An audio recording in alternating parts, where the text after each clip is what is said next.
Good morning everyone. तो आज हम करने वाले हैं एक्सट्रैक्शन ऑफ एल्यूमिनियम।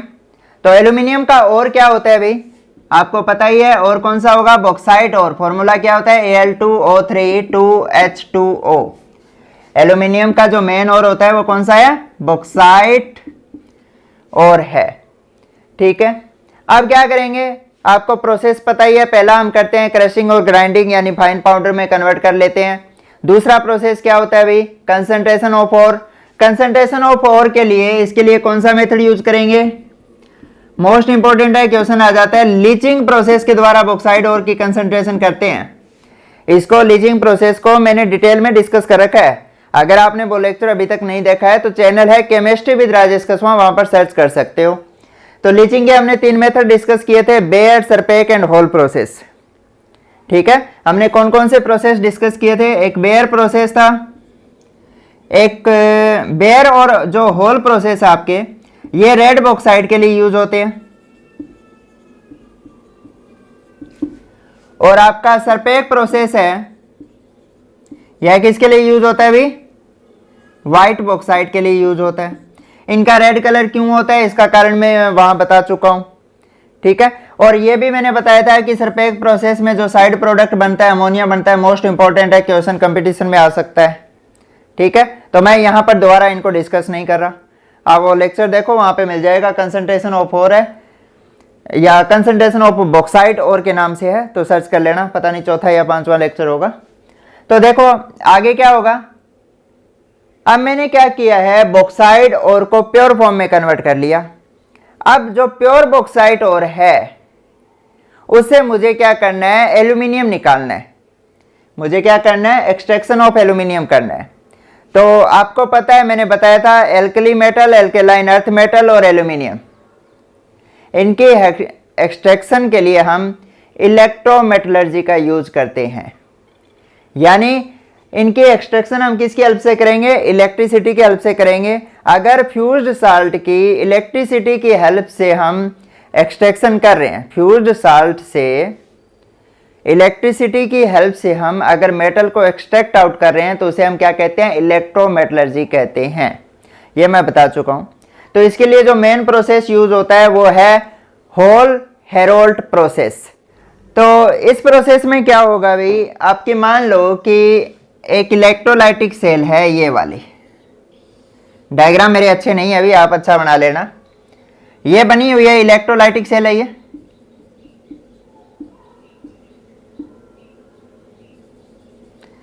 ये किसकी बनी हुई है, आयरन की बनी हुई है।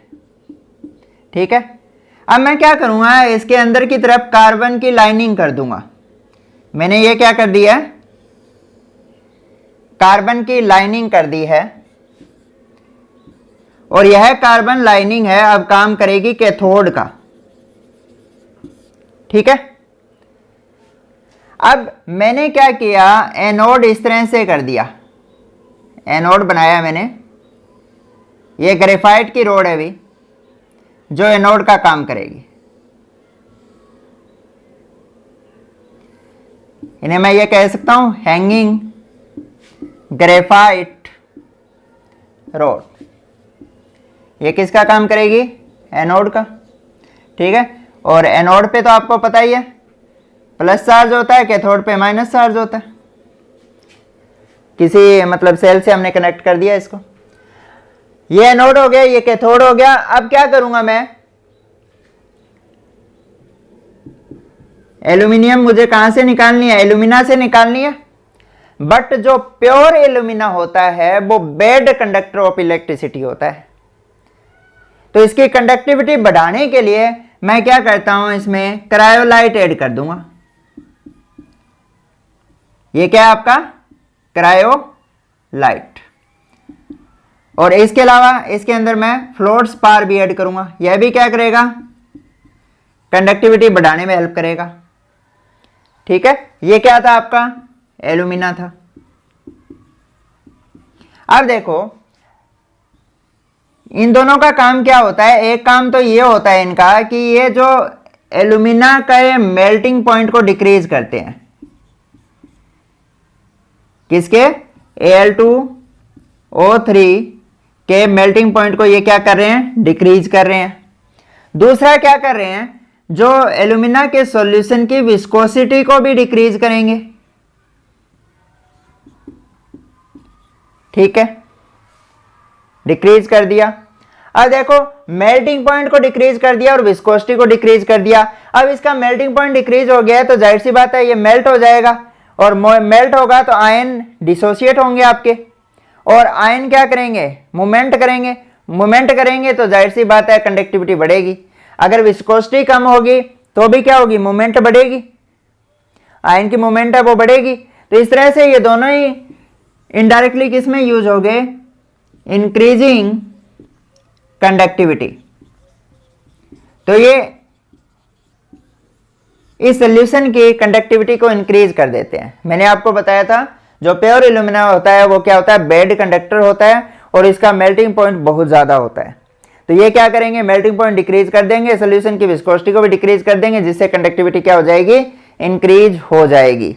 और कंडक्टिविटी जितनी ज्यादा होगी एल्यूमिनियम उतना ही आसानी से हमें मिल जाएगा। तो देखो भी कैथोड एनोड बना दिए। अब मैंने जो ये मोल्टन इलेक्ट्रोलाइट, ये इलेक्ट्रोलाइट आपके मैंने यहां डाल दिए, मोल्टन स्टेट में मैंने क्या किया है, यहां डाल दिया है। यहां पर ये तीनों ही डाल दिए मैंने। ठीक है, मैं इनको लिख देता हूं इलेक्ट्रोलाइट। क्लियर है। अब देखो मैं क्या करूंगा, इसके सरफेस के ऊपर इलेक्ट्रोलाइट के कार्बन डस्ट डाल दूंगा। मैंने कार्बन डस्ट ऐसे बना दी भाई, क्या डाल दी है, कार्बन डस्ट। कार्बन डस्ट का फायदा क्या होगा, अब हमें पता है इस प्रोसेस में एल्यूमिनियम बनेगा। एक तो एल्यूमिनियम की ऑक्सीडेशन नहीं होने देगी ये, ठीक है, बाहर से एयर वगैरह के कांटेक्ट में नहीं आने देगी।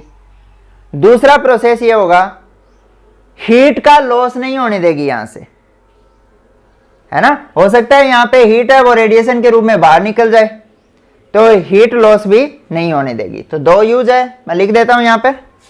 कार्बन डस्ट का क्या यूज है, एक तो प्रिवेंट हीट लॉस, ठीक है, और दूसरा क्या है भाई, प्रिवेंट ऑक्सीडेशन ऑफ मेटल। ठीक है, तो मेटल की ऑक्सीडेशन नहीं होने देगी। अब एक बात और ध्यान रखना, इन्होंने क्या किया, इनका मेल्टिंग पॉइंट डिक्रीज कर दिया एल्यूमिना का। अगर मेल्टिंग पॉइंट डिक्रीज हो गया है, जाहिर सी बात है कि जो फ्यूल की कॉस्ट है वो ऑटोमेटिकली डिक्रीज होगी, हमें कम फ्यूल लगाना पड़ेगा इसको मेल्ट करने के लिए, ये भी इसका बेनिफिट है। अब क्या करोगे भाई आप, अब यहां रिएक्शन कैसे होगी उसको समझो। आपका एनोड है, एनोड पर क्या होता है, ऑक्सीडेशन होता है। ठीक है, तो ऑक्सीडेशन किसका होगा, कि आपका एनोड है कार्बन का, ठीक है, और एल्यूमिना से क्या आया, आपका ऑक्साइड आया। कैसे आया, मैं यहां लिख देता हूं कि आपका जो Al2O3 है यह डिसोसिएट होके क्या दे देगा, एल्यूमिनियम आयन दे देगा और ऑक्साइड आयन दे देगा। ठीक है, तो जो एल्यूमिनियम है यानी केटायन हमें पता है कैथोड पे जाएंगे, कैथोड पर क्या जाएगा, एल्यूमिनियम आयन जाएगा। ये क्या करेगा, 3 इलेक्ट्रॉन लेगा, रिड्यूस होके आपका एल्यूमिनियम बना देगा, जो क्या होगा, लिक्विड फॉर्म में होगा। ठीक है, यानी इस जो असेंबली है इसका टेम्परेचर इतना हो जाता है कि, या मैं ये कहूँगा एल्यूमिनियम के मेल्टिंग पॉइंट से अबव होता है इसका असेंबली का टेम्परेचर। मेल्टिंग पॉइंट से अबव है तो जाहिर सी बात है जो मेटल मिलेगी वो लिक्विड फॉर्म में मिलेगी, आपको मोल्टन स्टेट में होगी। यहाँ पे क्या हुआ, रिडक्शन हुआ है कैथोड पर, एल्यूमिनियम ऑब्टेन हो गया मेल्टेड फॉर्म में। एनोड पे क्या होगा कि जो ऑक्साइड है एनायन एनोड पे जाएंगे, तो यह क्या करेंगे, कार्बन के साथ रिएक्ट करके या तो कार्बन मोनोऑक्साइड बना देंगे और 2 इलेक्ट्रॉन का लॉस हो जाएगा, या फिर क्या करेंगे कि कार्बन है 2 ऑक्साइड के साथ रिएक्ट करेगी, कार्बन डाइऑक्साइड बना देगी और यहाँ 4 इलेक्ट्रॉन का लॉस हो जाएगा। ठीक है, यानी एनोड पे या तो कार्बन मोनोऑक्साइड या फिर कार्बन डाइऑक्साइड बनेगी। तो मतलब क्या हुआ, एनोड तो आपका क्या होगा, डिग्रेड होना शुरू हो गया, कार्बन मोनोऑक्साइड और कार्बन डाइऑक्साइड के फॉर्म में निकलना शुरू हो गया है। तो अब होगा क्या कि 1 किलो अगर आप एल्यूमिनियम बनाते हो तो आधा किलो एनोड कार्बन मोनोऑक्साइड और कार्बन डाइऑक्साइड के फॉर्म में निकल जाता है। ठीक है, यानी मैं यहां लिख दूं, for each kilogram of aluminium 0.5 kg carbon Brunt away. ठीक है, 1 किलो एल्यूमिनियम जब बनेगा तो आधा किलो जो कार्बन है वो कार्बन मोनोऑक्साइड और डाइऑक्साइड के, कार्बन डाइऑक्साइड के फॉर्म में निकल जाएगा। यानी हमें anode time to time change करने पड़ेंगे। क्लियर है यहां तक? अब देखो भी, आपका जो एल्यूमिनियम है उसकी डेंसिटी हाई होती है तो वो बॉटम में सेटल डाउन हो जाएगा। ठीक है, और यहाँ क्या होता है, एक टेप बना होता है जहां से हम एल्यूमिनियम को, मोल्टन एल्यूमिनियम को कलेक्ट कर लेंगे। ठीक है, जो मोल्टन एल्यूमिनियम होगा वो नीचे बैठ जाएगा और यहां से हम कलेक्ट कर लेते हैं। तो इस तरह से हमें जो एल्यूमिनियम मिलेगा वो लगभग आपका 99% प्योर होता है। ठीक है, बट हम इसको और फर्दर प्योरीफाई करेंगे और वो प्योरीफाई हम किसके करते हैं, हुप्स प्रोसेस की हेल्प से करेंगे, जिसकी हेल्प से हमें क्या होगा, 99.99% प्योर एल्यूमिनियम मिल जाएगा। ठीक है, तो पहले मैं इसको रिपीट कर देता हूं भाई। हमने क्या किया था, हमने एक आयरन का इलेक्ट्रोलाइटिक सेल लिया है जिसमें मैंने कार्बन की लाइनिंग की है जो कैथोड का काम कर रही है। इसके ऊपर मैंने क्या किया, हैंगिंग ग्रेफाइट रोड लगा दी है। ठीक है, जो एनोड का काम कर रही है। अब मैंने क्या किया, जो प्योर एल्यूमिना होता है वो बेड कंडक्टर ऑफ इलेक्ट्रिसिटी होता है। ठीक है, तो इसकी कंडक्टिविटी, और दूसरी बात है इसका मेल्टिंग पॉइंट बहुत ज़्यादा हाई होता है। तो इसकी कंडक्टिविटी बढ़ाने के लिए मैंने क्या किया, इसमें क्रायोलाइट और फ्लोरस्पार ऐड कर दिए हैं। इन दोनों का काम क्या है, ये इनके मेल्टिंग पॉइंट को डिक्रीज करेंगे, विस्कोसिटी को डिक्रीज करेंगे। जाहिर सी बात है, मेल्टिंग पॉइंट और विस्कोसिटी डिक्रीज हो गई तो कंडक्टिविटी क्या होगी, बढ़ जाएगी। अब ये देखो कि एल्यूमिना है वो डिसोसिएट होगा तो क्या देगा भी, एल्यूमिनियम आयन और ऑक्साइड आयन देगा। ठीक है, तो अब क्या होगा, जो एल्यूमिनियम आयन है वो कैथोड पे जाएगा, कैटायन कैथोड पे जाते हैं, रिडक्शन हो जाएगा, और जो ऑक्साइड है वो कार्बन के साथ कार्बन मोनोऑक्साइड या डाइऑक्साइड के फॉर्म में निकल जाएगा। यानी इसमें क्या होगा कि 1 किलो अगर हमें एल्यूमिनियम मिलता है तो आधा किलो एनोड है वो बरंट अवे हो जाता है। तो हमें टाइम टू टाइम एनोड को क्या करना पड़ता है, रिप्लेस करना पड़ता है। अब मैंने इस सॉल्यूशन के ऊपर सरफेस पे क्या डाल दिया था, कार्बन डस्ट डाल दी थी। इसका क्या काम है, एक तो जो आपकी एल्यूमिनियम बन रही है उसकी ऑक्सीडेशन नहीं होने देगी, और दूसरा क्या होता है कि हीट लॉस नहीं होने देगी यहाँ से। क्लियर है, नोट करो, आगे बढ़ते हैं। अब क्या हुआ कि हमें जो होल हेरोल्ड प्रोसेस से एल्यूमिनियम मिला है वो लगभग 99% प्योर है। ठीक है, अब हमें क्या चाहिए, और प्योर करना है हमें। तो और प्योर करना है तो उसकी रिफाइनिंग के लिए जो मेथड यूज होता है, रिफाइनिंग अगर हम एल्यूमिनियम की कर रहे हैं तो इसके लिए कौन सा मेथड यूज होगा, हुप्स प्रोसेस यूज होता है। साइंटिस्ट के नाम पे अभी ये हुप्स प्रोसेस। इसमें क्या होगा, डायग्राम थोड़ा कॉम्प्लिकेटेड है, मैं सिंपल बना के दिखा रहा हूं आपको। सिंपल क्या होगा कि मैंने एक सेल ले ली, इलेक्ट्रोलाइटिक सेल लिया मैंने, और इस इलेक्ट्रोलाइटिक सेल को मैंने 3 पार्ट में डिवाइड कर दिया। ठीक है, नीचे मैंने यहां क्या डाल दिया है, इम्प्योर एल्यूमिना, इम्प्योर एल्यूमिनियम डाल दिया है। जो एल्यूमिनियम हमने अभी होल हेरोल्ड प्रोसेस से ऑब्टेन किया है वो इसमें डाल दिया है। प्लस मैंने क्या किया, इम्प्योर एल्यूमिना में कॉपर मेल्ट भी डाल दिया।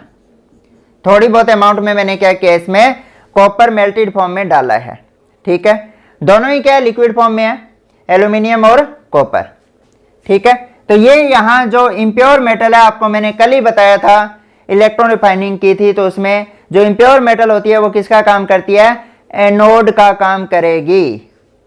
हमेशा ध्यान रखना, इम्प्योर मेटल किसका काम कर रही है, एनोड का, और यहाँ एनोड क्या आपका लिक्विड फॉर्म में है। अब जो मिडल लेयर है यहां पर मैं क्या करूंगा, मिडल लेयर में इलेक्ट्रोलाइट डाल दूंगा।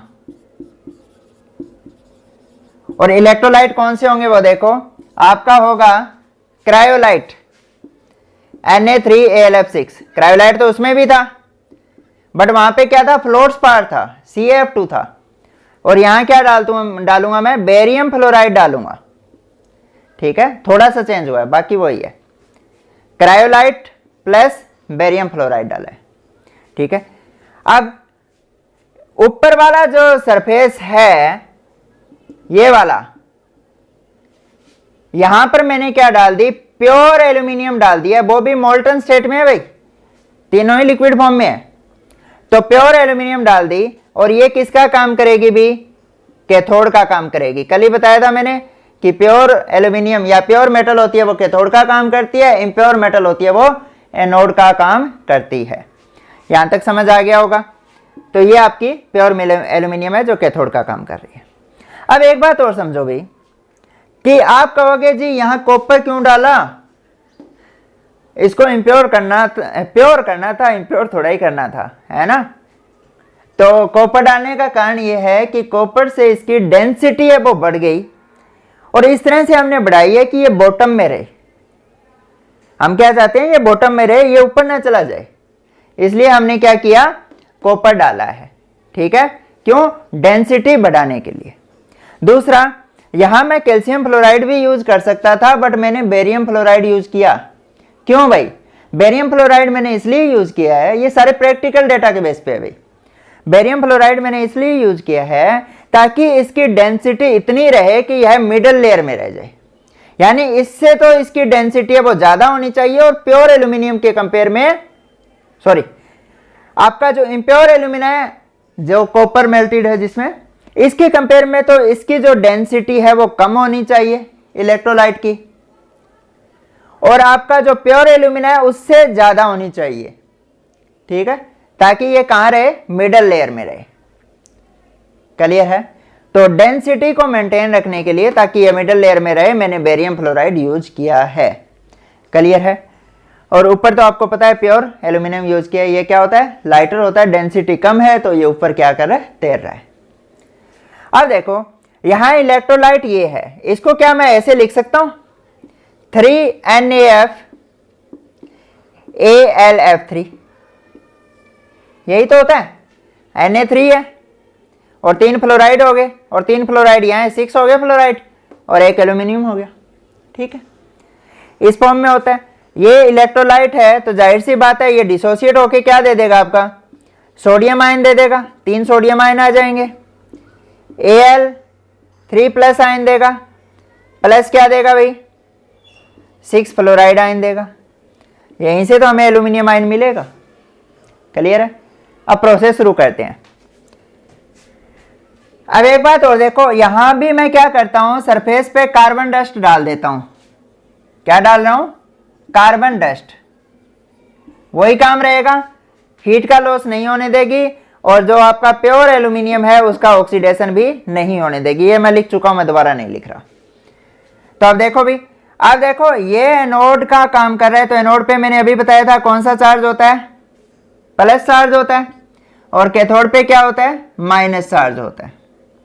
ठीक है, यहां पे मैंने क्या है, ग्रेफाइट की रॉड भी हैंग कर रखी है। ये कंडक्टिविटी को इंक्रीज करने के लिए कर रखी है अभी। वैसे आपका जो कैथोड है वो होगा यही, ये क्या है, ग्रेफाइट की रॉड है। अब एक बात और ध्यान रखना, ये जो टैंक बना हुआ है ये आयरन का बना हुआ है, और इसके अंदर मैंने लाइनिंग कर रखी है ग्रेफाइट की। आयरन का टैंक है और ग्रेफाइट की इसके अंदर क्या है, लाइनिंग है।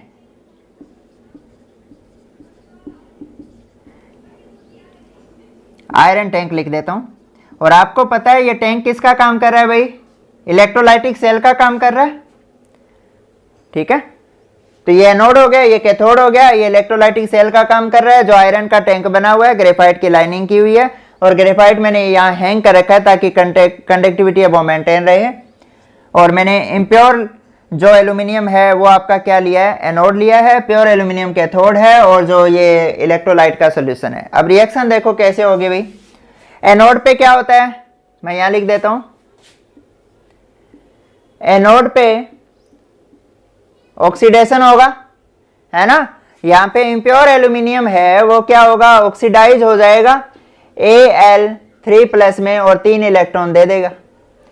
अब एल्यूमिनियम ऑक्सीडाइज हुआ तो एल्यूमिनियम यहां से कहां चला जाएगा, इलेक्ट्रोलाइट के अंदर चला जाएगा, ठीक है। ऑक्सीडाइज होकर इलेक्ट्रोलाइट के अंदर जाएगा। और अब क्या होगा कि इलेक्ट्रोलाइट में पहले से ही आपको पता है एल्यूमिनियम आयन है, तो वो एल्यूमिनियम आयन इलेक्ट्रोलाइट से कहां जाएंगे भी, ऊपर कैथोड की तरफ जाएंगे। तो कैथोड पे एल्यूमिनियम आयन जा रहे हैं तो वो क्या करेंगे, 3 इलेक्ट्रॉन लेंगे, रिडक्शन हो जाएगा, प्योर एल्यूमिनियम ऑब्टेन हो जाएगा, ठीक है। यहां से एल्यूमिनियम का ऑक्सीडेशन हुआ, इम्प्योर एल्यूमिनियम था तो एल्यूमिनियम ऑक्सीडाइज होकर इलेक्ट्रोलाइट में चला गया, और इलेक्ट्रोलाइट में भी तो हमें पता है एल्यूमिनियम आयन होता है, वो क्या हुए, कैथोड पे जाके रिड्यूस होकर एल्यूमिना में कन्वर्ट हो गए हैं, ठीक है। तो इस तरह से क्या होगा, यहां से एल्यूमिनियम यहां जाते जाएंगे, यानी एनोड से इलेक्ट्रोलाइट में जाएंगे एल्यूमिनियम आयन, और एल्यूमिनियम आयन इलेक्ट्रोलाइट से कैथोड पर रिड्यूस होकर प्योर एल्यूमिनियम के रूप में डिपॉजिट होने शुरू हो जाएंगे। और यहाँ से हम क्या करेंगे, एल्यूमिनियम टाइम टू टाइम निकालते रहेंगे। यहाँ पे कोई टैप बना होता है जहाँ से हम एल्यूमिनियम है वो कलेक्ट करते रहेंगे, ठीक है। सिंपल प्रोसेस है। इलेक्ट्रो रिफाइनिंग का लगभग सभी का सेम ही होता है, ठीक है।